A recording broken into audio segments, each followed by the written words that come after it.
Hello, everyone. Good morning, good afternoon, good evening, wherever you are joining this session from. We're so glad to have you here with us. Thank you very much for taking the time to join this session. This very important discussion that we will be having today is very dear to our hearts, to the hearts of the leaders at the Global Migrant Workers Network. This is our very first public webinar, and we are very glad to have you with us today. Let me open the session by first sharing a bit of information about the network. The Global Migrant Workers Network is a survivor-led organization. We are dedicated to uniting and empowering migrant workers and survivors in the Africa and Asia regions by providing support systems, by providing leadership development, providing mentorship, capacity building, and overall a platform for migrant workers and survivors to find each other, to connect, to amplify their voices.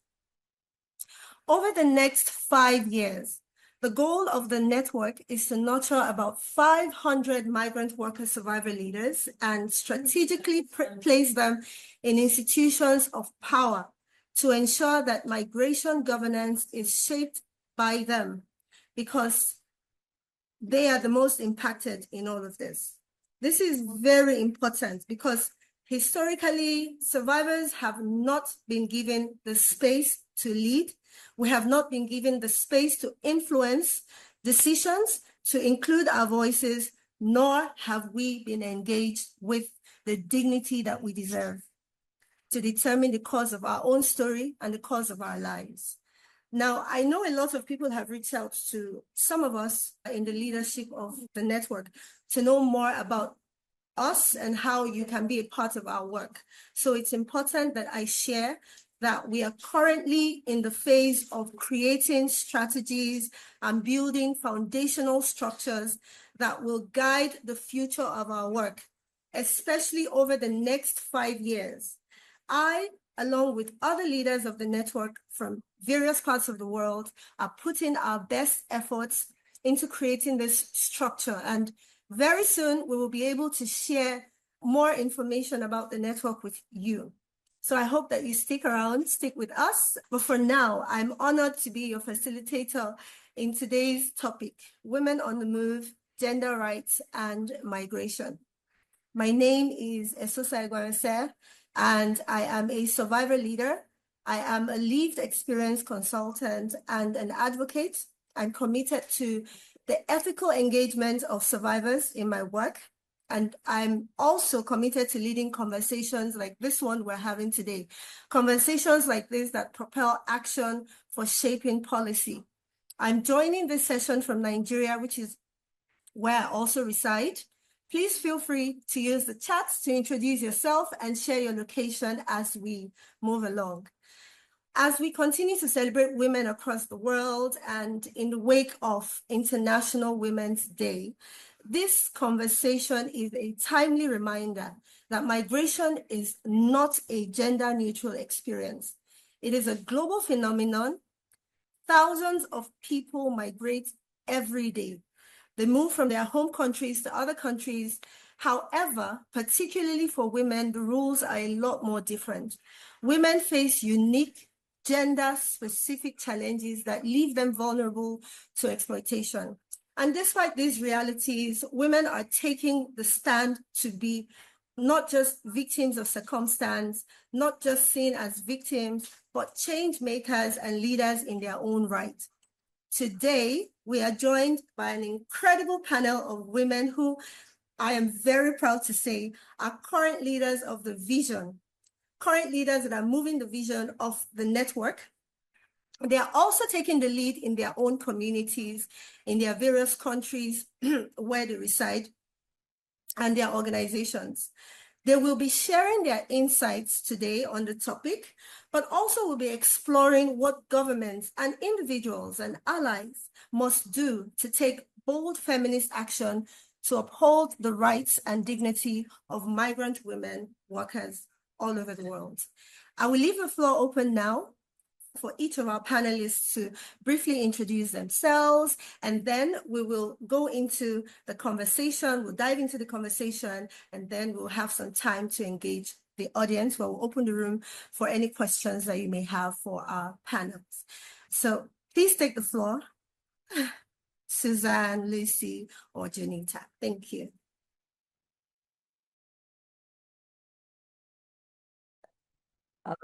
Thank you. Thank you so much, Eseosa, for a wonderful introduction about the Global Migrants Networks. Good morning, good afternoon, good evening, wherever part of this wonderful world you are, and welcome to this informative webinar. My name is Suzanne Baldago, founder chairperson of the Migrants Workers Association in Bharain, where I have lived for over 35 years. A proud leader of a strong and loyal team of diverse community.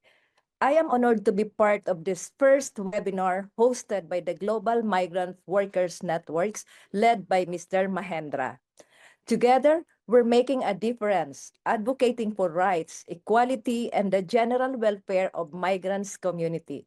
This network represents a crucial step forward in our collective mission to protect and advance the interests of migrants workers worldwide. Thank you. Back to you, Eseosa. Thank you very much, Suzanne, for that powerful introduction. And I'll go over to Lucy to introduce herself.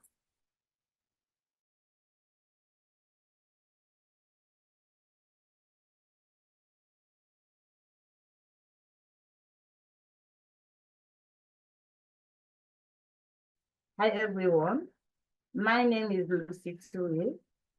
I'm a human rights activist, a feminist, one of the leaders of the Global Migrant Workers Network, the founder of Domestic Workers Advocacy Network, Sierra Leone. And this has been my passion because change started from the pain you feel. Thank you. Thank you very much, Lucy, for that brief introduction. And over to you, Joanita.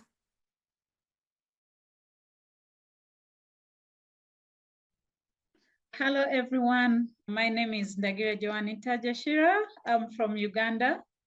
I am a survivor of trafficking and a former migrant worker. I am the founder, CEO of Mwagale Foundation, and I'm proud to say my team is here. Shout out.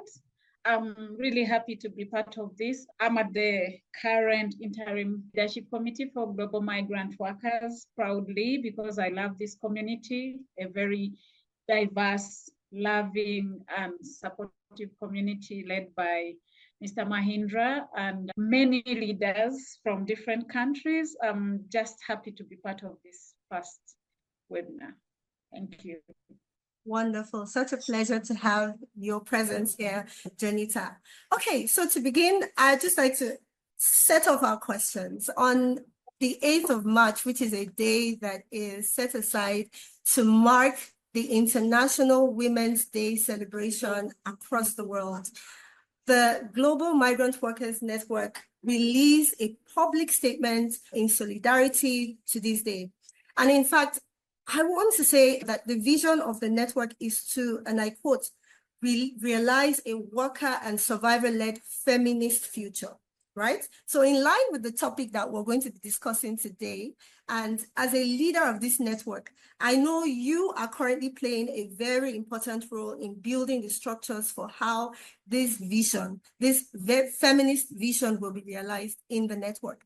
I'd like to explore, with all three of you, what that looks like in the context of migration policies. So Suzanne, Joanita, and Lucy, can I ask what this feminist approach means to each of you?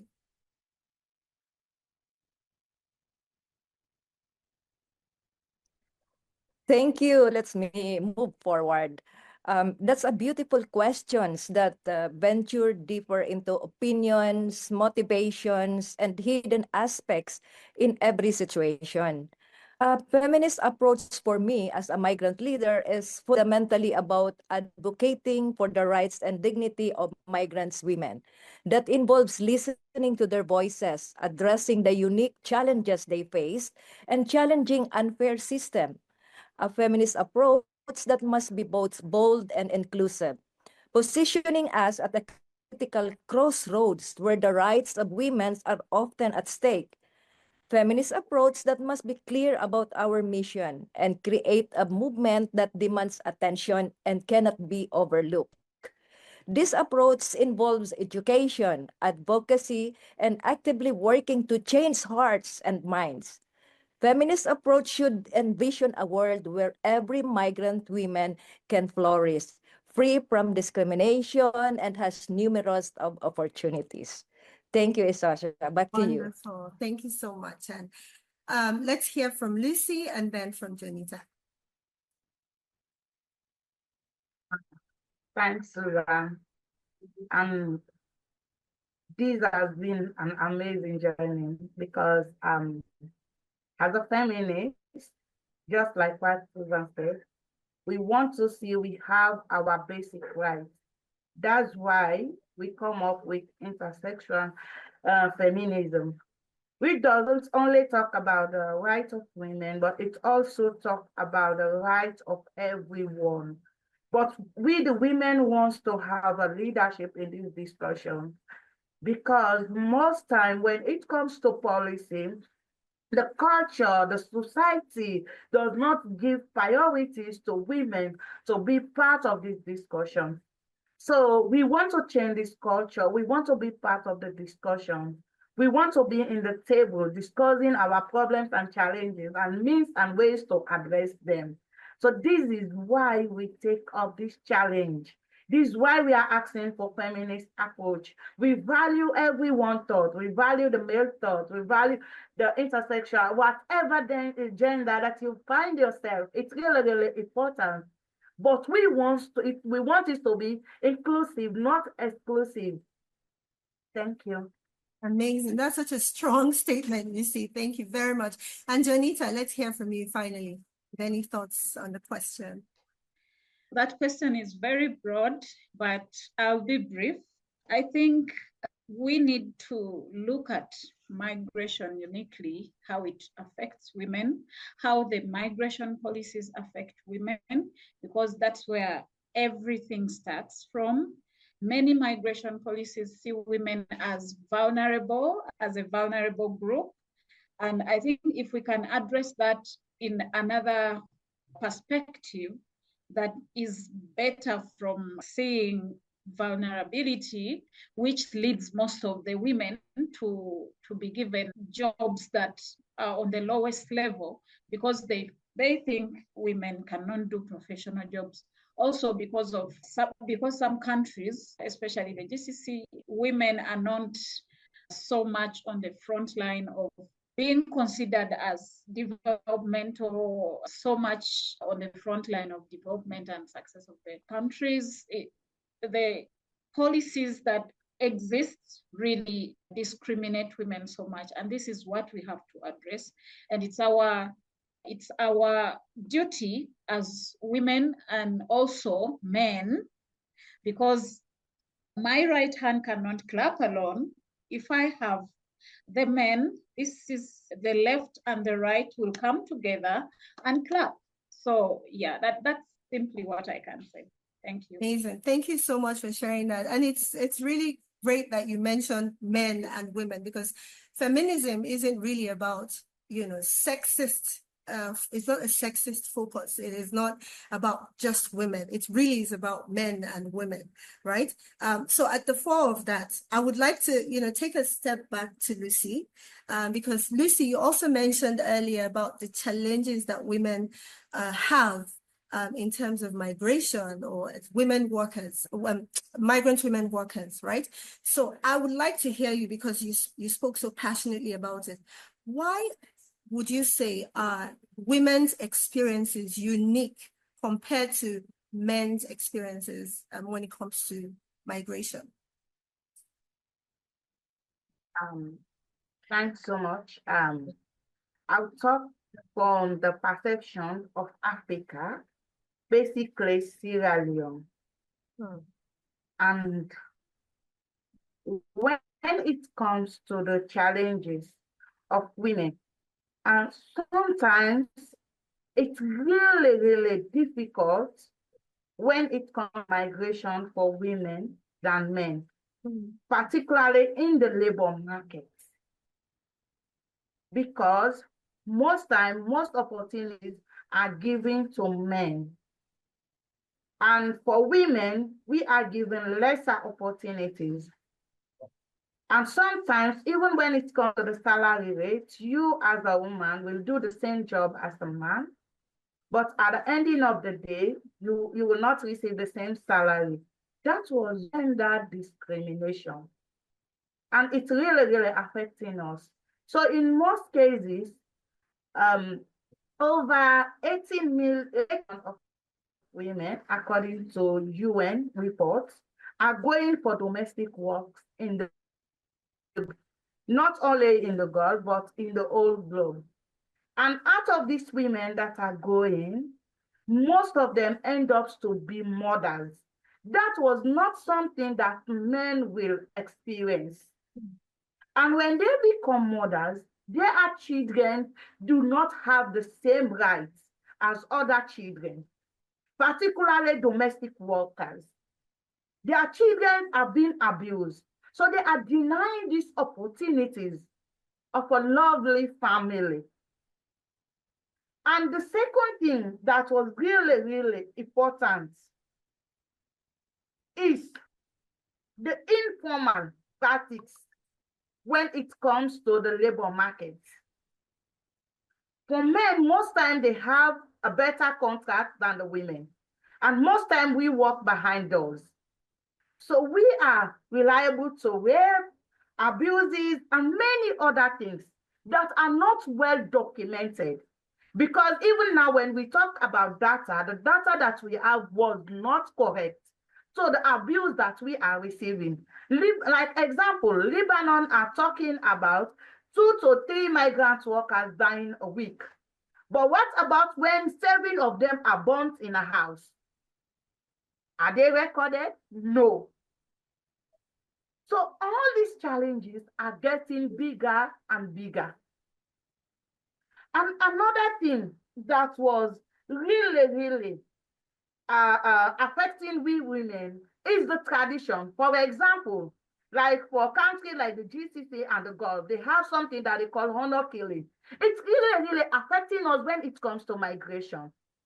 Because the hotel system that was referring to women, which abused women, was being transferred through the kafala system. So all these are some of the challenges when it comes to the labor market. And how can a woman leave their children when migrating? Lucy, I would like to stop you there just briefly, because you've mentioned some of the things that, some of the things that I believe are drivers to why women migrate, and you talk specifically about women in your country and why they migrate.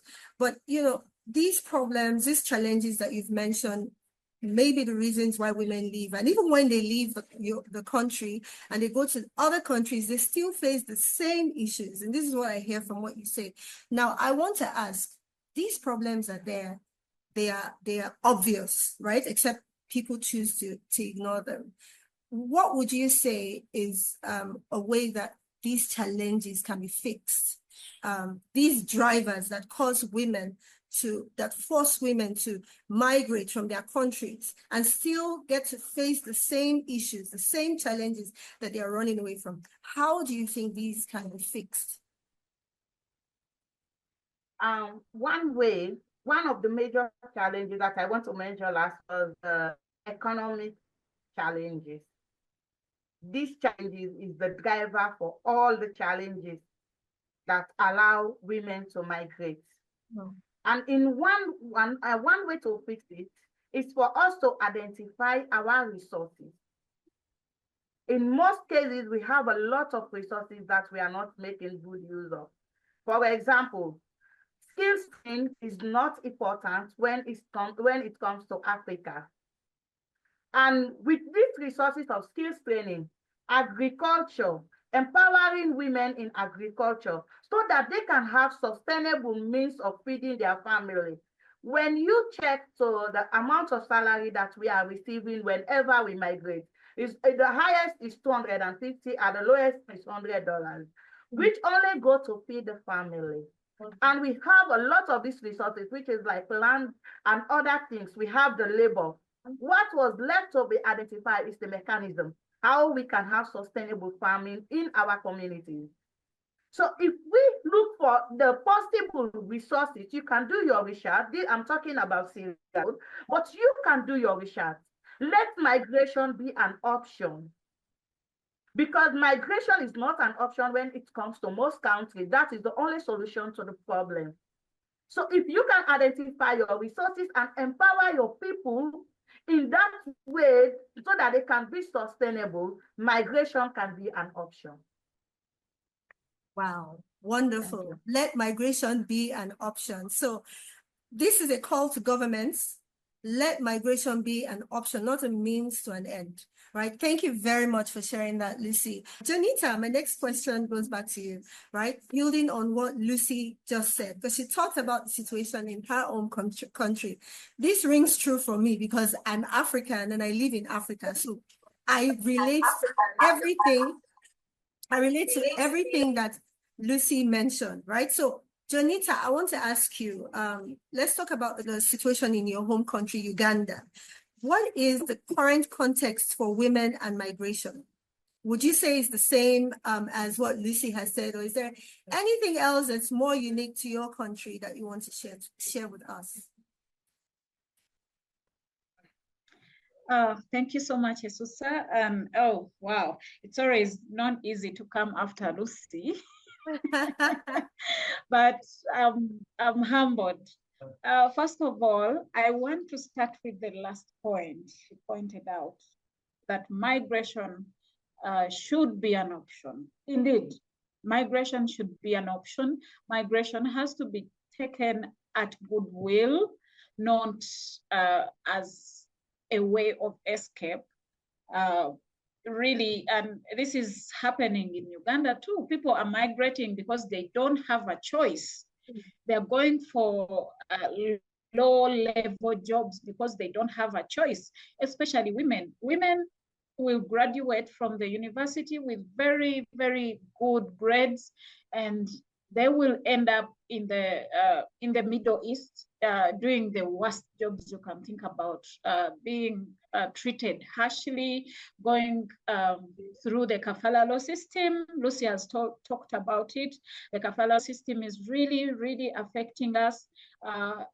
That has led women to become more of commodities, not workers, which really hurts me so much, because we need to address this. Women are not commodities. Women are workers like everyone else, but we are mostly targeted by the kafala system, which makes our employers bosses, and at the end of the day, we don't have freedom for anything as women, and yet we migrated from our countries to come and seek for greener pastures, and at times greener pastures become fire for us, which is sad. We have so many cases of women that have been affected with this. They come back home very sick, malnourished. They lose their internal organs while at the places of work.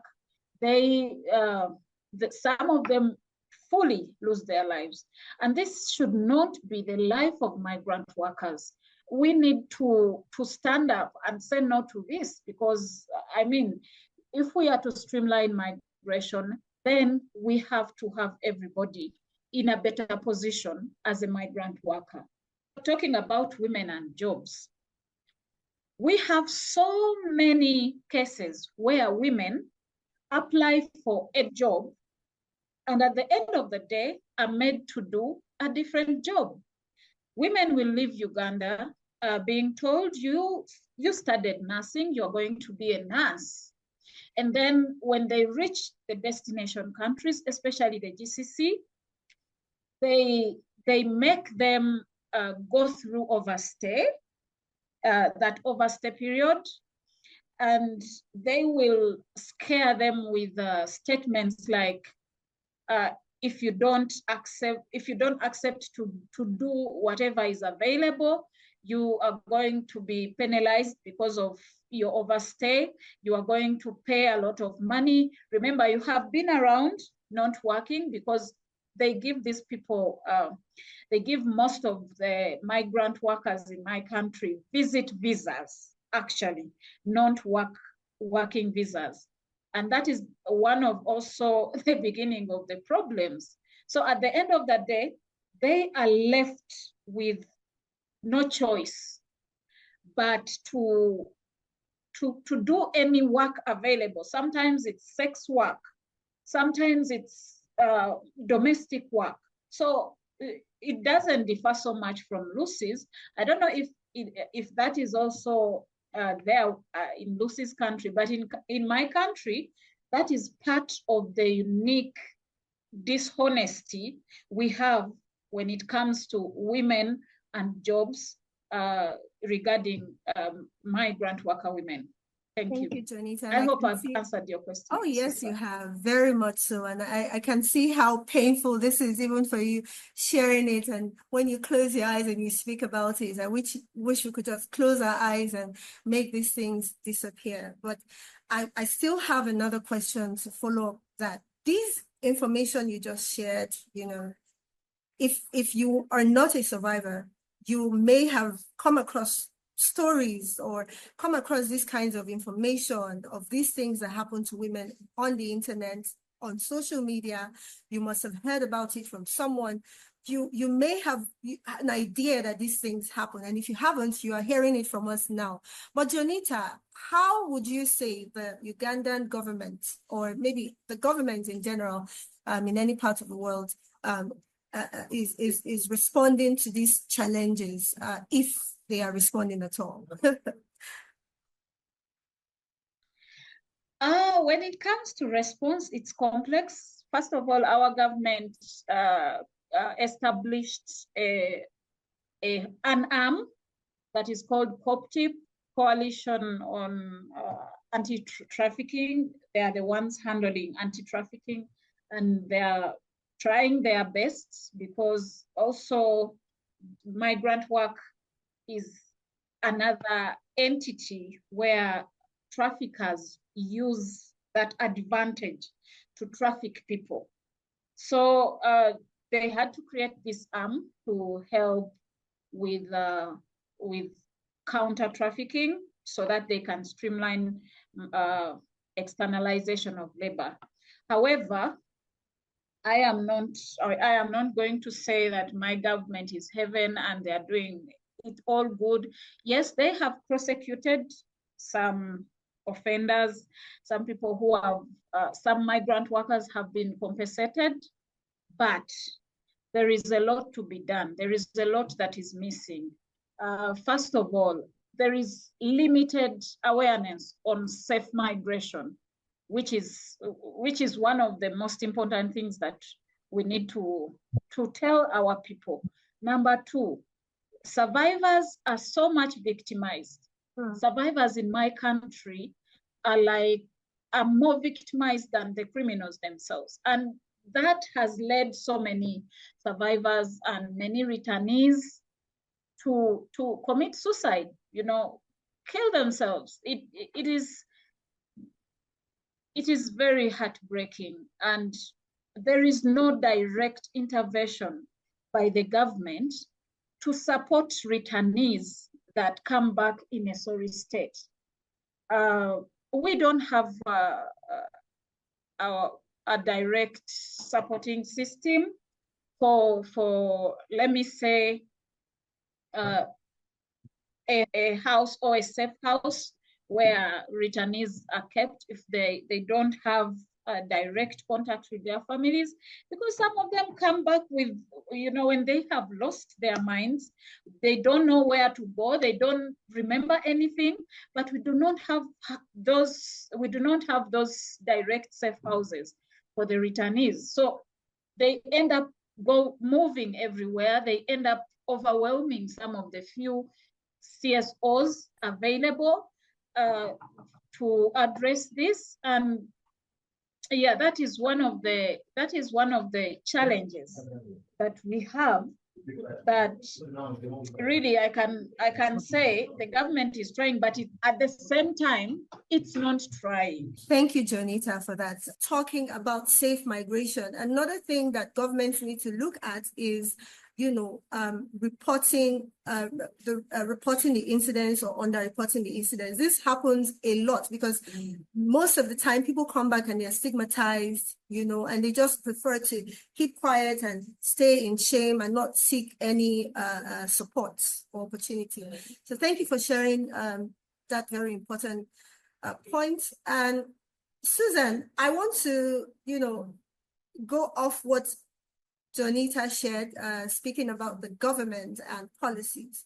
You have been documenting some of the challenges that women migrant workers face in Bharain, where you live. And you recently released a recommendation urging international organizations like IOM and ILO to engage with relevant authorities. In particular, you note that domestic workers, often women, face unique challenges such as physical abuse, withheld salaries, and restricted communication.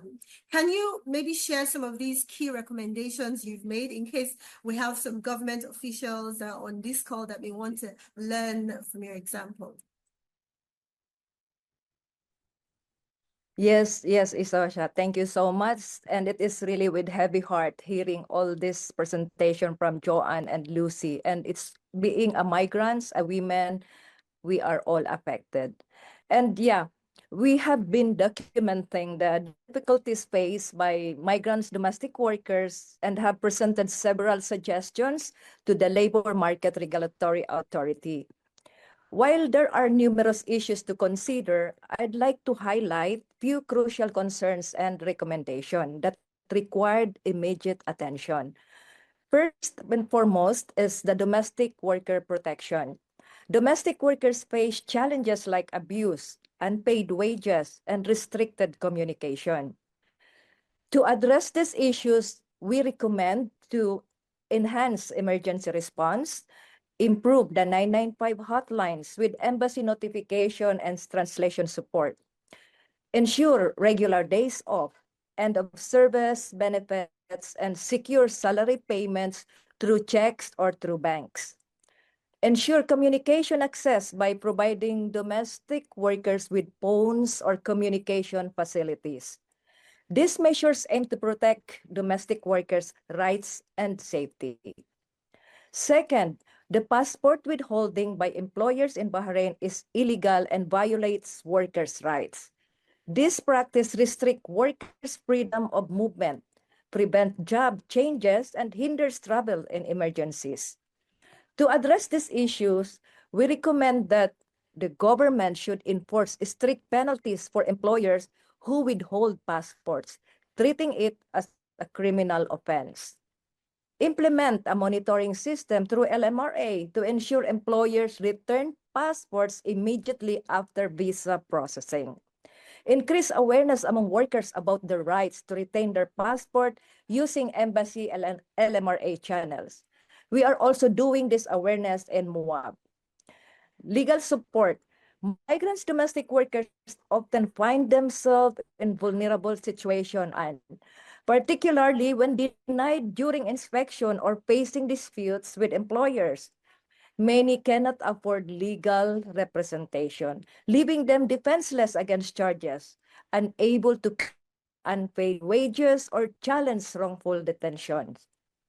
To address this, we propose 3 key recommendations.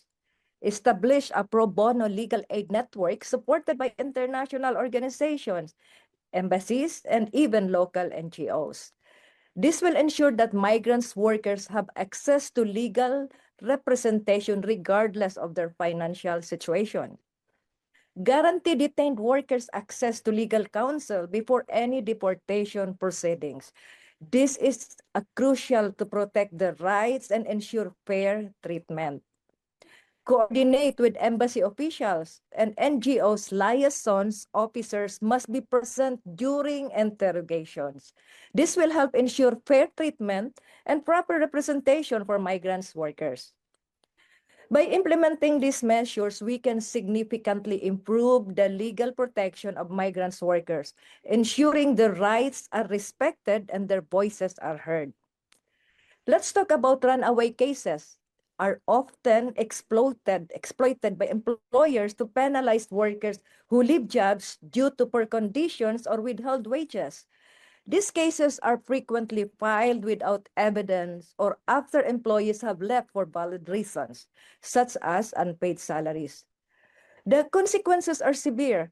Workers face immediate detention, visa revocation, leading to deportation and loss of legal grounds to claim unpaid dues or benefits. To address this issue, we propose 3 key recommendations. Mandatory investigation. Runaway cases should only be registered following a formal hearing where both employer and employee present evidence. This ensures fairness and prevents misuse. Temporary protection. Workers accused of absconding should not be deported until their claims, such as unpaid salaries, are resolved. This protects their rights and allows them to seek justice. Sanctions on misuse. Employers who file false runaway cases should face penalties, including fines and restrictions on hiring new domestic workers or employees. These are just few sad realities faced by migrants domestic workers that requires immediate actions. As much as I wanted to share more, but due to our time constraints, I would like to give way to other speakers to share their views. I Thank know. you, Sosha. Thank you so much for sharing this, Suzanne. And you know, as for me, because I've read your recommendations, it just was like when I read it, I could tell that this was not coming from just anywhere. You didn't go on the internet to search for it. It was coming from your own experiences, and you could tell that. So I urge, you know, if you're here, if you're a government official or you're someone who is in a position where you can protect women, but not just protect women, empower them in finding their own agency. Please, you need to take these recommendations seriously because it's coming from someone who has lived experience of the situation. And I just want to quickly, I see that we're already having some comments in the Q&A coming in. Thank you very much. Keep your questions and your comments coming in. I just want to, you know, go back to Lucy. And as a final reflection from Lucy, I'd love to hear your thoughts on the socioeconomics of women and migration. You know, what resources would you say are needed for safer migration processes for women? What support, what structures do you think women need for safe migration? Yes, thanks, Suzanne and Joanne. First of all, just like what I end up is to identify our own resources and how these resources can be useful to us. The second way that we are discussing is to identify resources to neighbor countries. Like, for example, Nigerians, let me say Senegals are very, very good in road making. This is the resources that we need that was not in Sierra Leone. So we need this expertise from Senegal to Sierra Leone than we migrating because we don't have good roads. So how? When we bring them, we learn from them, and these resources stay with us, that will create job opportunity, that will lessen the unsafe migration. That was one way. Another way that it can be is international resources, like having a safe and orderly protocols. when it comes to labor migration. And how this can happen is we have domestic workers in Saudi Arabia. In signing the bilateral agreement, let's identify it was not an option that the Saudi Arabia government is doing for us. Let us understand that we have resources that they need, and they have the money to pay for this service. The service is the resources here. How can we make good use of these resources? Because from what we found out, we saw that the government of Saudi Arabia, for example, is coming to Africans if they are doing favors to Africans. So even by the negotiation, for example, when they go to Ethiopia, Ethiopia said it's 150, and when they come to Sierra Leone said it's 200 USD, and when they go to said it's 250 USD. So that means that people are not identifying their resources. So the socio-economic challenge is getting bigger and bigger, because we cannot identify our resources. So in one way is for us to identify our resources and see how best we can make good use of them so we can challenge our socio-economic challenge. Thank you. Wonderful. Thank you so much. And I mentioned, earlier about not just protecting women, but also empowering them within the migration system. I would say, that all three of you have done a good job at mentioning, elements that would be useful for this to happen. But just to ask you before we go over to reading the questions or comments that our audience members have, I want to hear, from all three of you, if you have any final thoughts or any call to action for governments and international organizations for this issue of safer migration for women migrant workers, and protecting them and creating structures and resources, that they need to move safely to other countries, or at least that they need to stay in their own country, so that migration is not a means to an end, but rather an option. And I'll ask Suzanne to go first. Shall I read the questions, Eseosa? Yes, I mean, it's just any final thoughts that you have, for governments, for agencies. Yeah, in the government of Bahrain are really trying to work hard when it comes to migration. They are implementing a lot of changes before they are bringing in some, migrants, workers from different nationality. But I think the implementation of this system is really, really hard. No matter how organization like us are helping the migrants, or every NGOs that take parts to help to implement this system, it is still really hard. So when we all come together, like what Lucy said, if there is some reintegration program in our host country or our country of origin, I think this will help. For the migrants that already departed or go to the country of destination, we have only to look after and push forward for the entities that are handling the migration. So yeah, I salute to Bahrain. They are really doing hard, but we are calling for the immediate implementation. Thank you. Thank you so much. And Joanita? Great discussion here, and I have listed some of the key things I want to leave with our governments and the workers.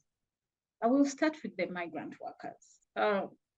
I think we who know that migrant workers have rights, we should help and educate them about their rights, because most of the migrant workers think they don't have any rights. When they're leaving, let me give an example of Uganda. Most of the migrant workers you talk to, they will tell you, the agencies told me to be obedient, to do whatever they tell me to do. I have to do this and this and this. It's the employee remains with almost no rights, which is not realistic. I encourage migrant workers to organize wherever you are. Please organize. It is very important. You might fail alone, but when you come together, you can actually change a lot. For the governments, as you sign bilateral agreements, please, can you involve people who have been migrant workers and migrant workers themselves, because the terms and conditions and the things you talk about in the agreements, in most cases, do not favor migrant workers. And secondly, stop hiding the agreements, because these agreements are signed for us. And we don't know what is in the agreements. You cannot find the agreements. You have to look for them. They are hidden like a sin. It is not a sin. Please make these agreements public so that people know what they are going for instead of hiding everything. Stop criminalizing migrant workers. It is bad. It is very against the international human rights law. Stop criminalizing migrant workers. And to the agencies, respect migrant workers. I know most of the agencies see migrant workers as failures who have failed in their own country and they are going somewhere to look for life or something. Stop criminalizing them. And when they come back, especially the runaways, especially those who ask to come back because of harsh conditions, in my country, yes, it is very insecure for me to say this, but I will say it. In my country, some agencies look for returnees to harm them. It is not right. These are people who have fought for their lives to come back home, and they have rights. You cannot force people to work just because you were paid to export this person for labor.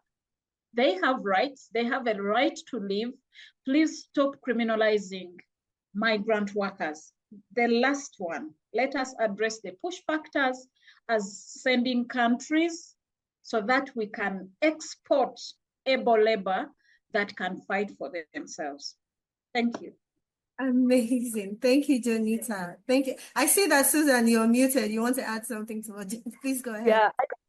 Yes, Eseosa. I just want to add something on Joanne's statement of organizing. This is very crucial and very important for a migrants workers. If you will fight alone, you will not get anything. But if you organize and group together and join the fighting as one, you will obtain whatever the request we are asking. So organizing is very important. Let's organize. This is a most powerful move. Thank you, Eseosa. Thank you, Susan. And I will get to address some of the questions and comments, some of the comments, that we have in the Q&A section already. And just for Lucy's final thoughts, I think I should just read that comment out and then you can, add something of your thoughts. Lucy, you want to add to what Joanita said? Please go ahead. One thing that was really, really important that was left out, like we are calling for a multilateral agreement. Right. The bilateral agreement is important, but it is abusing the rights of domestic workers. And if we have a multilateral agreement, we are in for some countries that do not have embassies in any of these countries of destinations, we can stand for each other.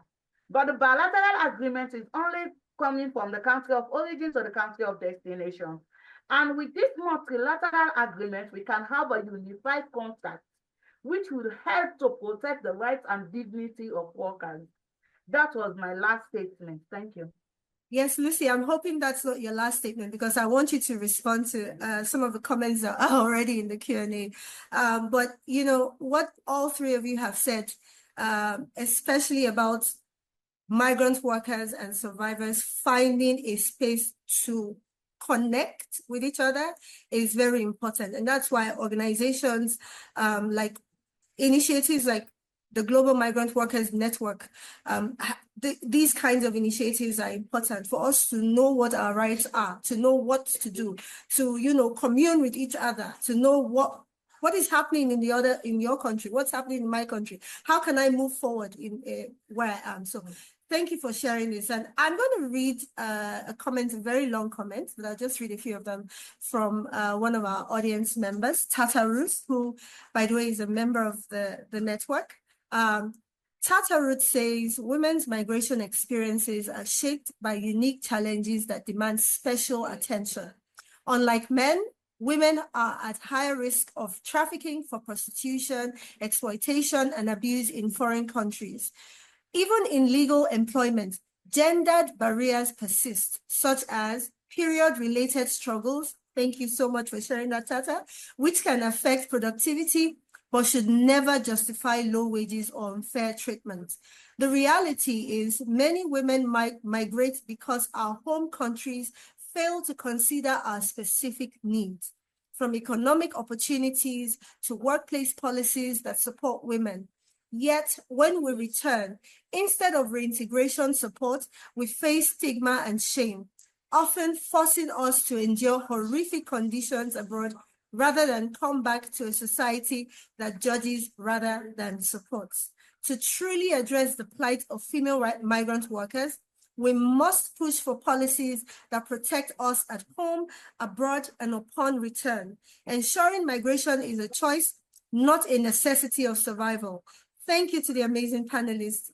Ruth, this is an amazing statement, but I'm going to leave Lucy to maybe comment on that and do justice to it.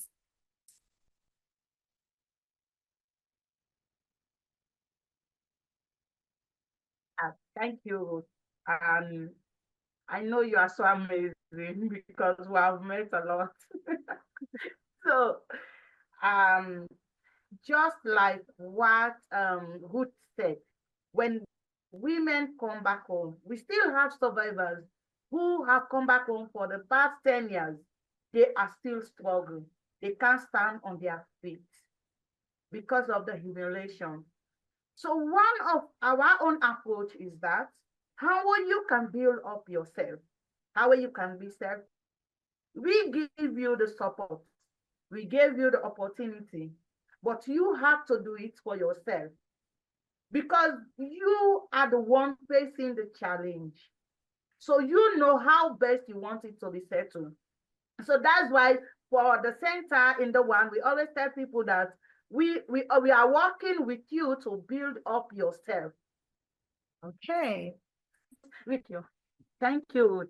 Amazing. Thank you, Lucy. We lost you for a bit there, but I think you shared your points very strongly and we got it. Thank you so much, Tata Ruth, for this amazing comment. And, we have just 5 minutes left to this session. Quite an interesting session. I personally don't want it to end, but Geoffrey has left a comment in solidarity. Geoffrey says, we need more women to get involved in building worker power, especially around care work in the Gulf, since they are the majority of migrant workers. Congratulations to the Global Migrant Workers Network. Thank you, Geoffrey, for that amazing comment. I think that's a wonderful way to end this discussion. I just want to say also thank you to our panelists for such a powerful inputs to this conversation. It is clear from everything that you shared today that the real change requires policies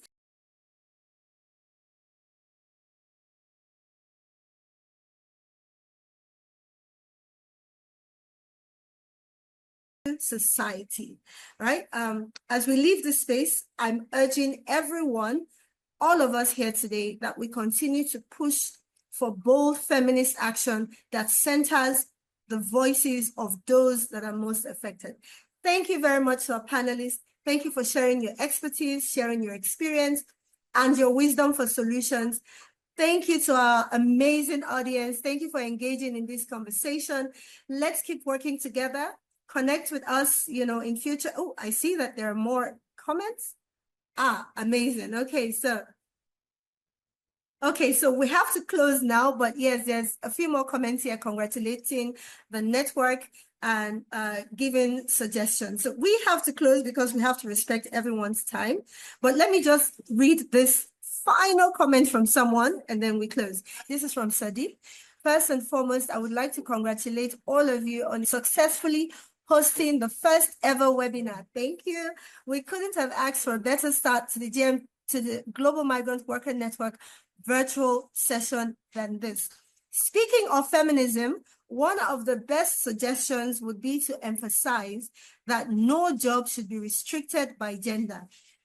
Instead, we should ensure that career choices are based on personal interest and ability rather than societal expectations. I think Sadeep just dropped the mic on that one. Thank you so much for that beautiful ending, Sadeep, and for supporting women.